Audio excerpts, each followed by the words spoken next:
রাজধানীর ধানমন্ডিতে গানে সুরে অসাধারণ এক সন্ধ্যা কাটালেন সঙ্গীতপ্রেমীরা। আলিয়াস প্রসেস দ্য ঢাকার নোভেল অডিটোরিয়ামে দ্য ট্র্যাডিশন অব মেলোডি নামে অনুষ্ঠিত হয়েছে গানের এক বিশেষ আয়োজন। অনুষ্ঠানে উপস্থিত ছিলেন জাতীয় পুরস্কারপ্রাপ্ত সঙ্গীত শিল্পী চন্দন সিনহা। সঙ্গীত পরিবেশন করেন ইউসুফ আহমেদ খান, ইয়াসমিন লাবণ্য সহ অনেক জনপ্রিয় শিল্পী।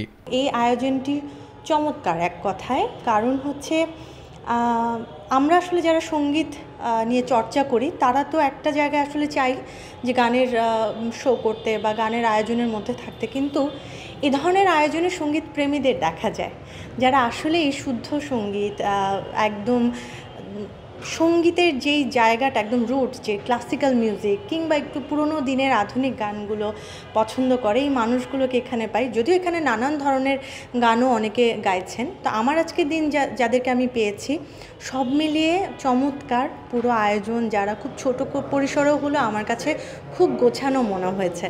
পুরো আয়োজন জুড়ে ছিল সঙ্গীত প্রেমীদের পছন্দের সব গান।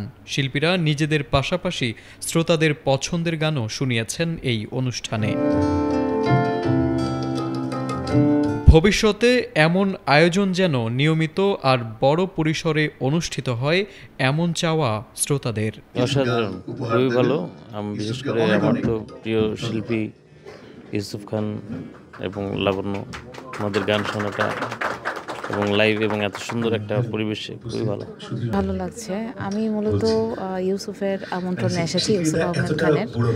ওনার গান আমার খুব পছন্দ করি আর কি। আর আরেকজন শিল্পীর আগে গান করেছে, ওনার কিছু গান ভালো লেগেছে। জি, অবশ্যই চাই।